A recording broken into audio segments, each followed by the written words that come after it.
Welcome to another STEMS webinar. Today's webinar is to do with the risk register.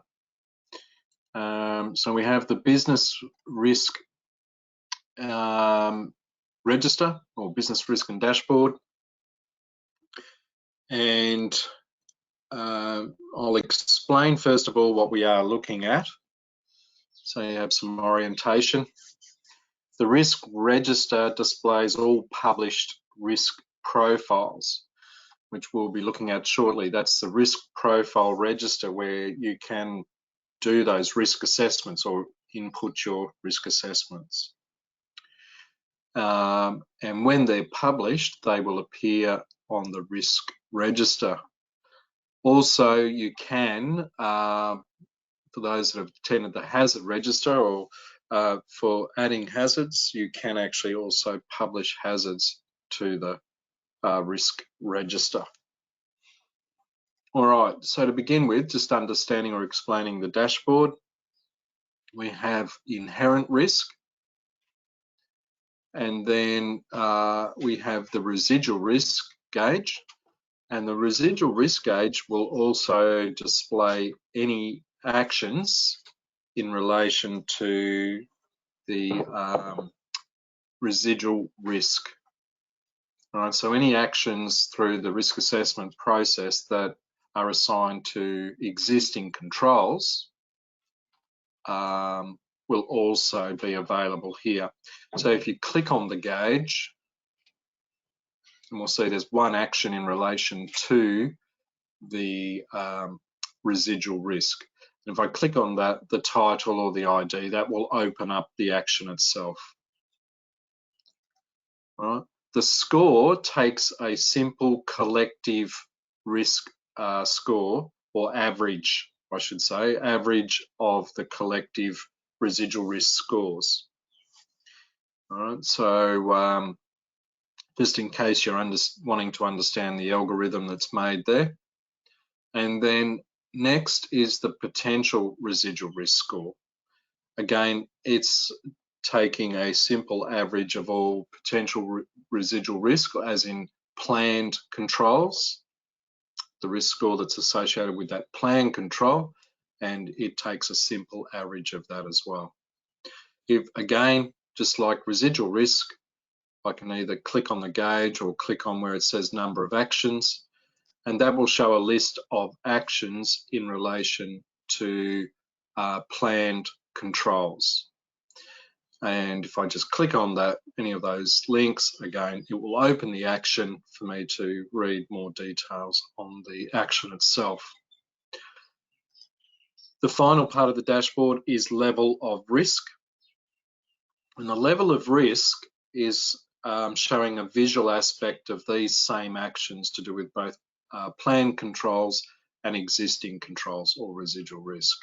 So you'll see there's 1 for the existing, 4 for the planned controls, and in total there will be 5 actions represented here, but in relation to the level of risk that they're associated with in that control, for that control, whether it's existing or planned.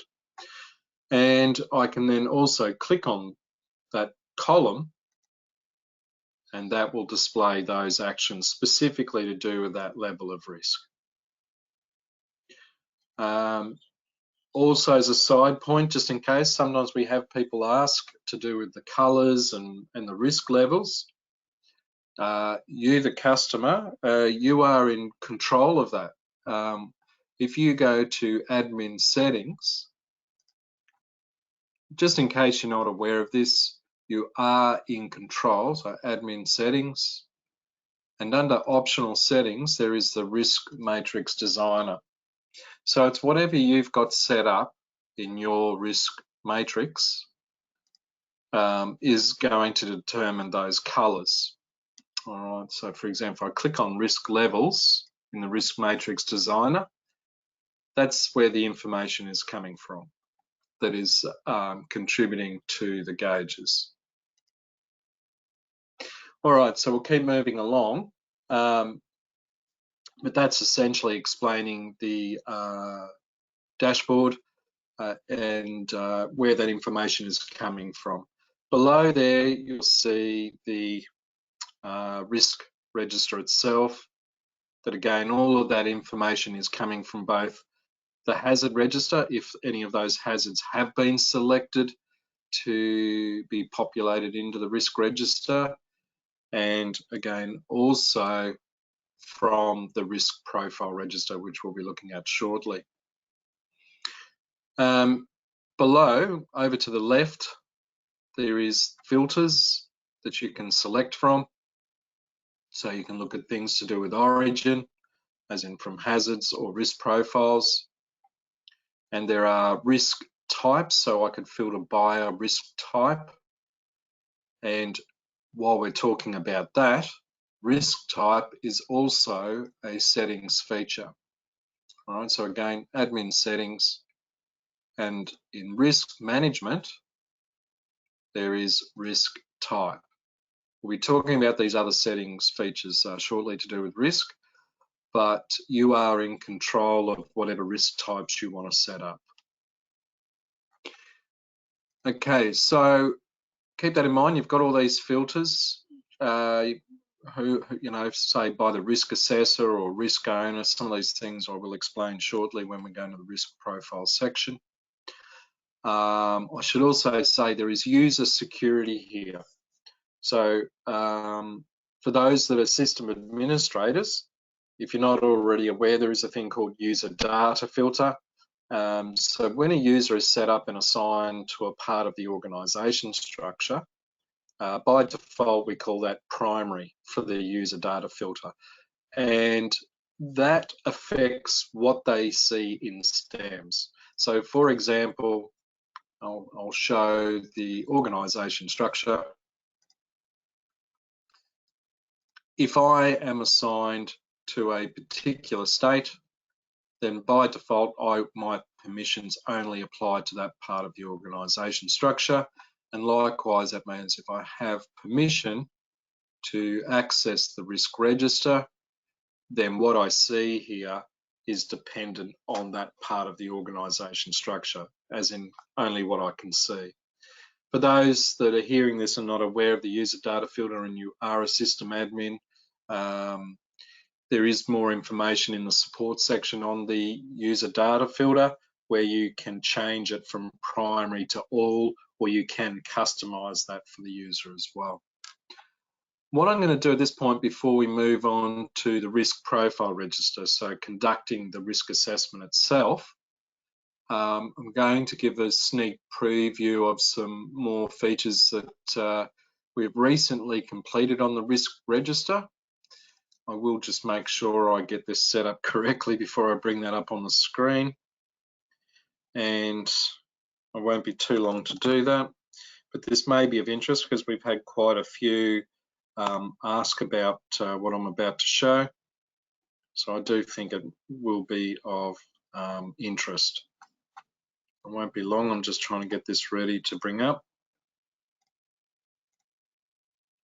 I'm just going into, for want of a better word, our beta site to display this new development that's been finished. Just probably some minor work, or it may even be ready to go.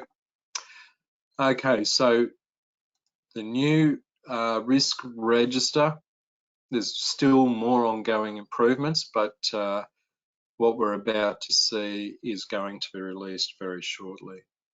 It's still loading, so I'll just put that there.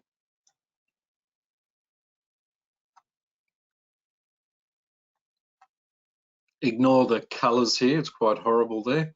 But there is a new feature where you can, I can get that right, you can actually now finally show or hide columns. So currently, you will notice there is only so many columns here of information, which was fixed, but you'll very soon, as in only a matter of weeks, we're just waiting on a couple of other projects to finish, and then we're releasing a group of more improvements, and this will be released with that.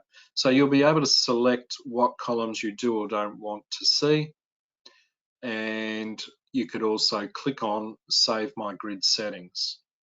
So that will always look that way in regards to whatever columns you're wanting here. All right. Of course, as always, just like the current version, you can export out to Excel. Be aware of that on the filter on the left. It'll be at the bottom to export out to Excel. All right, so just thought I'd give you a quick sneak preview of that. And we've applied that same feature in the risk profile section in risk assessment view, where you'll be also able to do exactly the same thing as the show or hide columns feature and save my grid setting at the top. That will only affect your view. So each user can customize their own view.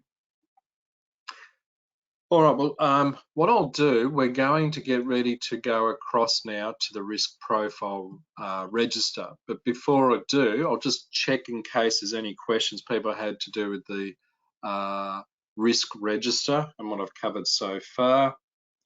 And let's check if there's any questions from anyone. All right, we'll keep moving along. We're going to now go to risk profile register. And on here, you'll see, and I'll show you shortly, the risk profile itself. We've got filters to the left. The risk profile register itself is just a simple view with the basically the profile name. You have to ignore it's got originator. That's incorrect. We have that addressed in the new version. I should show that as well, where we have addressed, and we've added a couple of more columns as well to this register. All right, so back to what we've got currently. What this is about is showing at what status they are in, whether they're under review or they're being drafted or they're being, assessment is in progress and so on. We'll talk about those different statuses.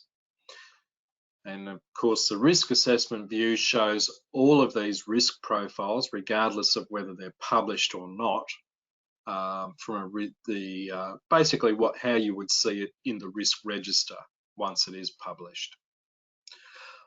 All right, what we're going to do next is we'll click on Add Risk Profile.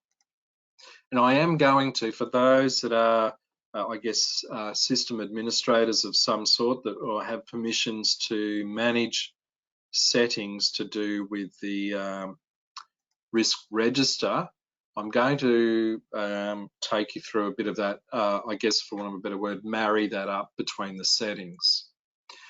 If we go back to settings for a moment, we've got the risk profile open at the moment, the template of that. And back in settings, if we go to field labels, it shows you the field labels that you can change to suit your own terminology. All right, so you simply click on Edit. If you have another term you'd prefer to use instead of control measures, then you can change that and click on Update. Any of those terminologies that you see there can be changed. And that will, of course, apply to the register and so on. While we're also looking at this, we've got other settings, and this is more to do with workflow. Most of these, I would just suggest that if you've pretty much got the default setting, that does suit most. But for example, if you prefer not to use the risk owner and stakeholder, you can completely turn it off. But we would recommend to consider it and leave it as optional.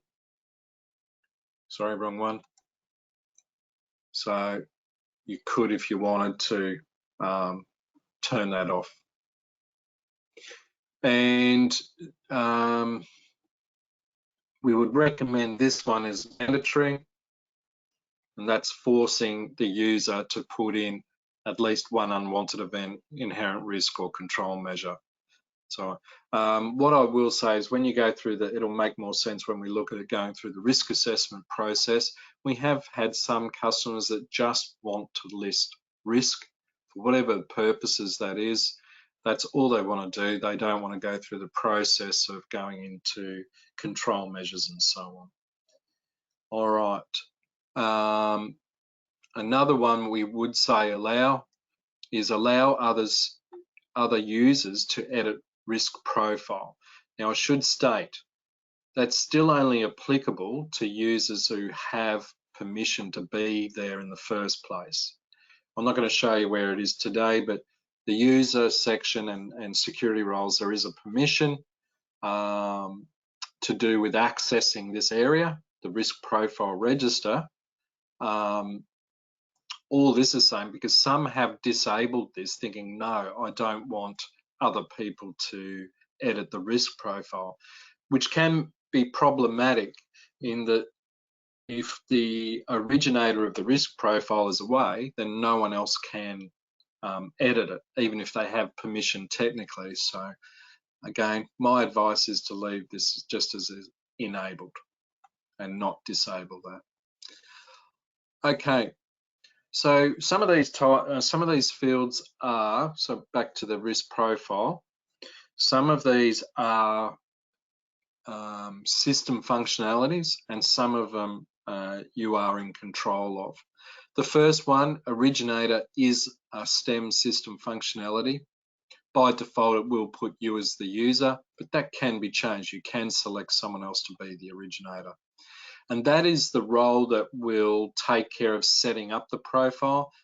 They do not necessarily have to be the risk assessor, but they can be one and the same. And they are also the ones that finally publish it to the risk register. The risk profile type drop-down is a system functionality. All right, so it's mandatory, as in system mandatory. The next one, risk assessor, as you saw in settings, that can be made optional. I don't think you can turn it off, of course, but it is optional. I'll have to double check on that. But definitely you could even change that terminology. The completion due date refers to the risk assessor completing the risk assessment. So for example, if you were going to assign this to someone and you might want to set a due date for them to complete that risk assessment, and what it will do is email the risk assessor when it reaches that due date, and it will also email the originator that it's still not completed and it's reached that due date. It won't do anything more than email, as in remind, and then thereafter every day send a reminder. I should also point out though, the originator, once the risk assessment has started but not finished, this information cannot be changed. In saying that, we're now looking back at this to look at some things that could be changed that would not affect the risk assessment process itself. But in the meantime, keep that in mind. And I'll talk about how it can be changed later on. The next one, review date, is quite simply where you might say in a year from now, I want this risk assessment to be reviewed.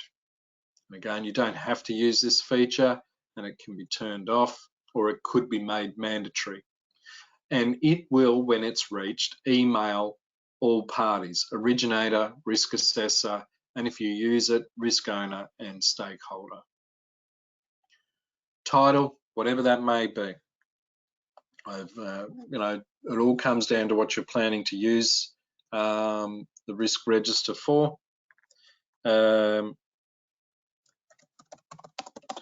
just try and make something up off the top of my head, or operating, I should say, operating a forklift. Optional here. All of these labels, by the way, you can change. I think I'd better double check on that on settings, field labels.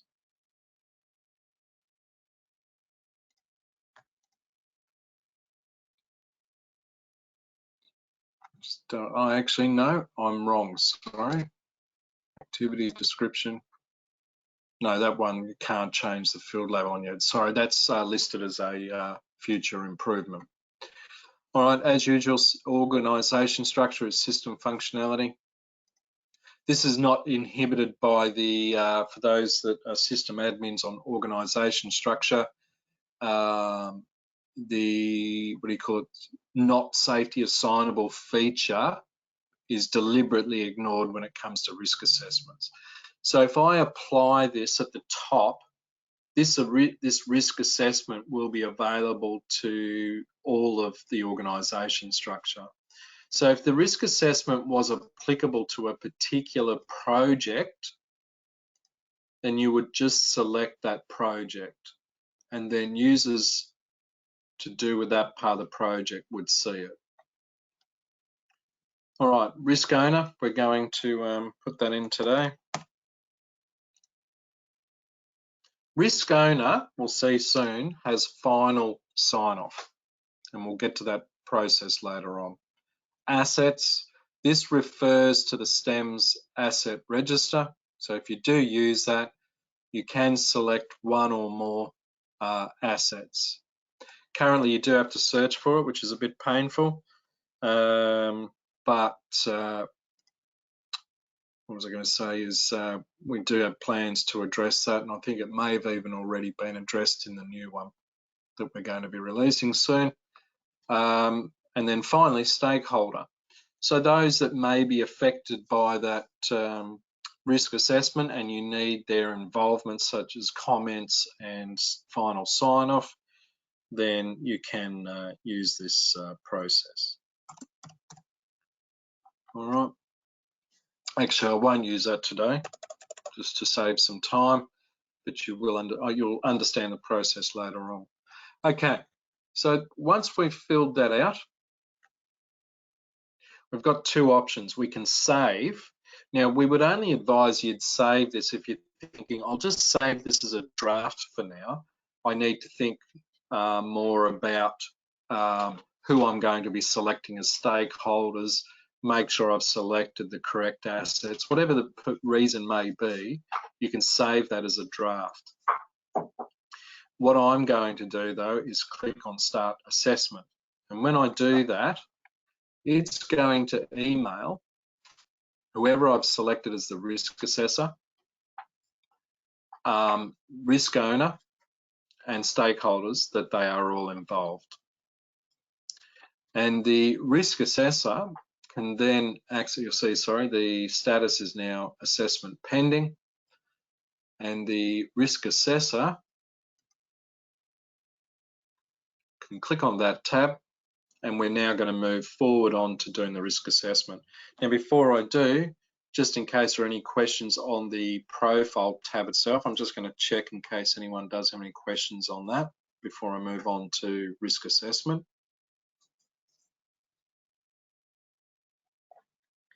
All right, I snuck in a coffee as well there. All right, so no questions, we'll keep moving along. So on here, we've got some options. So for example, if you're doing a risk assessment on a procedure, you could, for example, put in the steps. So I could say for changing a tyre on a light vehicle, I could tick that. And you'll notice this appears here. And I can click on Add New Task Step, put in whatever that step is. So maybe I could say starting forklift, the example I was choosing. Save.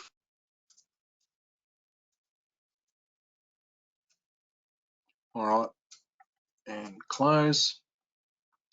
Now you'll notice as soon as this is the line I am currently working on, but you will notice it quickly, it then also added another line for me to work from. Now, if I untick this, it will remove this feature here. There we go. Because I may decide I've got some hazards that I want to list in association with starting the forklift. And then later on, I could tick that again for a line item further down. All right, it's highlighted in red because I do need to, you'll remember the settings feature, I do need to fill this out. All right, so I click on add risk, hazard risk, and I've got two options. So I can select hazard, we'll have a look at that first, and we'll then come back to looking at risk. Now selecting hazard, I have two options. I could search for an existing hazard, or I could add a new hazard. So in this case, I'm just going to look for an existing hazard, click on next. And up here, what this does, this particular field, and once again, it's another area where we need to improve the searching. Currently, you would need to know what you're looking for. For example, if I wanted that pothole hazard, I would have to know, which is quite frustrating, but if I type, it will bring up the titles, or if you know the ID number, it will bring that up as well. And lots of pothole examples there. All right, so I'll select that one. And what it's done is pre-populate the risk assessment that was done on that hazard. So I'm just going to jump across to that hazard profile. You'll see that there was a risk assessment done on that particular one already set up. And it has pre-populated it ready for me to use. It's even carried across the actions. I can also click on there and that will take me through to that hazard, and I could update that hazard if necessary from here. In this case, I'm just going to click on save.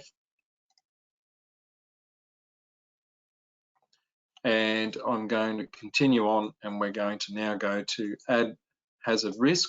And I'm still listing any hazards or risks associated with my first step. Now we'll look at risk. This is quite easy. This is just a free text field. So you can free text in that whatever that risk may be that you're wanting to identify to do with, say, starting a forklift. All right, so I'm not sure what I can make up here. Starting a forklift.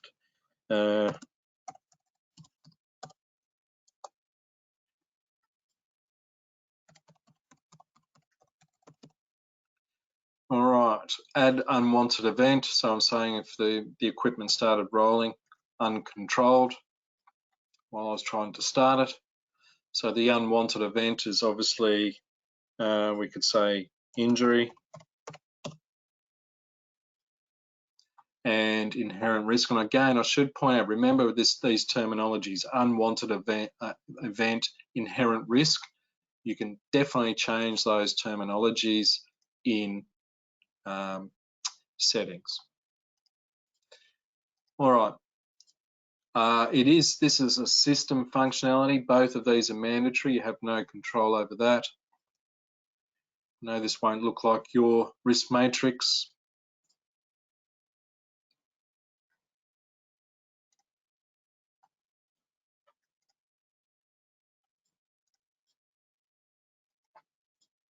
And click on save.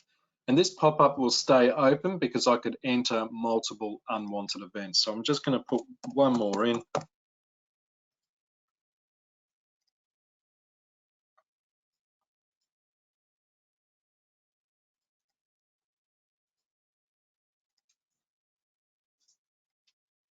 And save.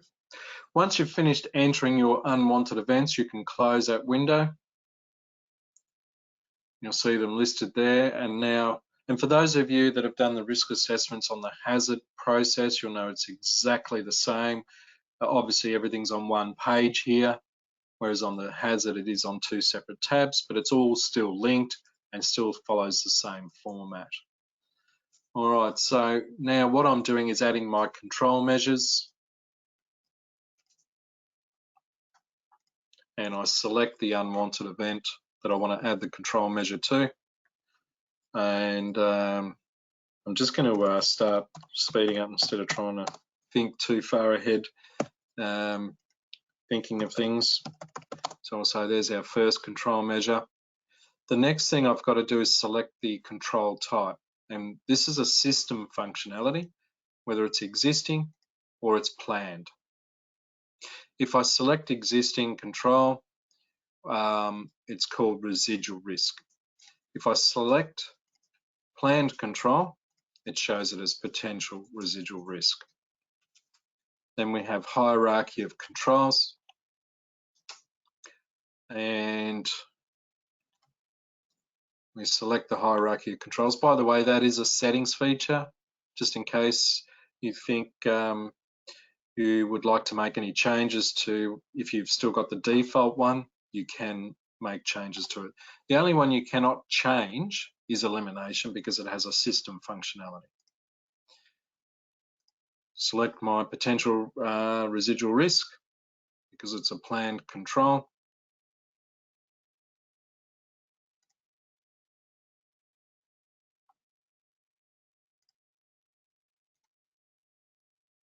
And click on Add Control Measure.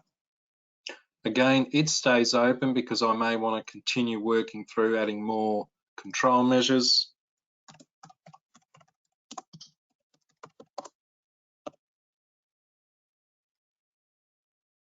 I won't bother explaining what we're doing here. I'm sure you have a good understanding now. I just realised something there. I'll start that again, sorry.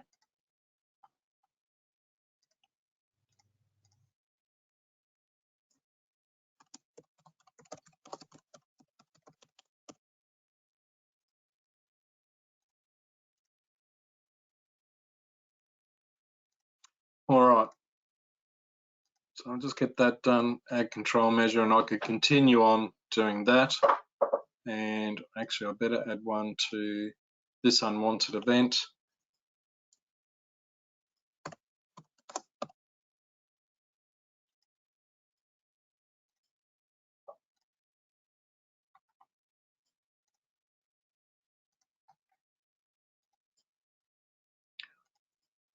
And then close. All right, so there's all our control measures. In saying that, again, the new release is also addressing a particular issue here. You'll see here I can't directly see which unwanted events these control measures are linked to. So we've also addressed that in the new release. Now, finally, at this point, you can add actions in relation to those control measures, and I'll just simply click on Add Control Measure. And from here, I can just select the unwanted event and then the control measure in relation to that unwanted event and fill out the action and click on Add Action. Simple as that. All right, once you've completed what you need to fill out for that risk, in this case because it was a risk that we were putting in there, and then we simply click on Save, and you'll see it's added it there. So you'll see this is starting to take shape where we are putting in, we've got a task step which you may not necessarily use or would be rarely used, but we at least need to put in our hazard or risk. And for every hazard or risk, we can add multiple unwanted events. And for every unwanted event, we can add multiple control measures. We can also add actions to them, as you saw before. You'll see here listed to do with whether they're a planned control or an existing. And what we're going to do now is, well, let's imagine now, obviously we can click on Add Hazard Risk and continue that process. It is as simple as that. At this point, before I click on Assessment Completed, I just want to make sure there's no questions regarding what we just went through. Again, whether we're adding a hazard or a risk, that pop-up process you just saw there, and making our way through that. Well, it looks like so far no questions. So what we'll do now, oh, by the way, sometimes we do get support queries over this. People are seeing this down here. You'll notice I've got a double up. Don't worry about that. It will save without that. The main thing is you do need, as you saw, we need to complete when we do add a hazard or risk. we do need to complete the rest of the information through to control measures, whether they're existing or planned. All right, what we'll do now, we click on assessment completed. Our status at the moment is assessment in progress. We click on that, and what will happen now is the status changes to assessment completed pending sign-off. And back on the profile, it will have emailed the originator, and if you're utilising the risk owner and stakeholder process, those parties will also be notified. The stakeholders in particular will be notified that they do need to review and ultimately comment and sign off. If we go back to the risk profile register, we'll just see it from that perspective. There it is there. And we can see that the status is assessment completed pending sign-off. All right, so opening that up, we're going to now imagine that we are the stakeholder, and the stakeholder would come in through here. And actually, I just know, sorry, I should be, there we go. In edit mode, be aware of that for now. You do need to be in edit mode in here to see this. Any of the users have the option at any time to add a comment. So there might be feedback that while reviewing that risk assessment, someone had a query. Maybe it was something that was not addressed, or they felt the risk score was too high or too low. They can add their concerns through that, and that will email out to all other parties that are included as risk owner, stakeholders, risk assessor. They'll all be notified. All right. And then finally down here, we've got the sign off. So when all stakeholders have signed off, finally the risk owner is notified for final sign off. They again can also comment at any time, but once we click on sign off,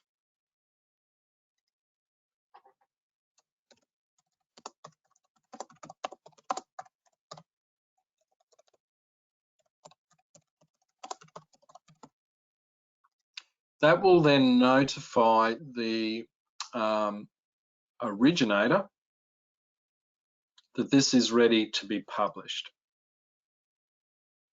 And you'll see the status, sign off completed, pending publish. Now for the originator, which by the way at this stage can be changed, you'll see there, but some things we will need to address where other things could be changed before it is published.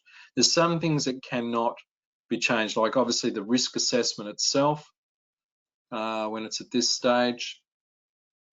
But what we'll do is we need to click on view, and down the bottom here we have the publish button. And we click on publish, and that will now be available on the risk register. And there it is there. Now, if for whatever reason it may be as simple as, oh, hang on, there's some things that are not correct,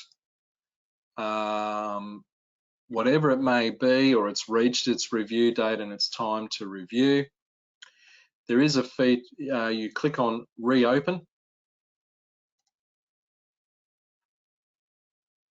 and you'll notice the status changes to under review. This is where now you could again change the originator, you might change the risk assessor, any of these parties can be changed, any of the information can be. And then once that's completed,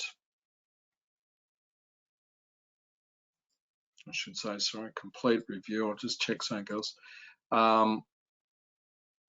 You'll see here the risk is where you can change the risk assessment, sorry. So this can be changed also, and then if it's the risk assessor that needed to make changes, or the originator is one and the same, they click on assessment completed again, or before I should say any changes, I've got to get this right, sorry. Any changes you make through this under review process does not affect the live version on the risk register. All right, so keep that in mind. It gives you peace of mind that whatever changes you're making, it does not affect the published version. And when we click on that, it has to go through all the sign-off process again, considering the fact that changes have possibly been made.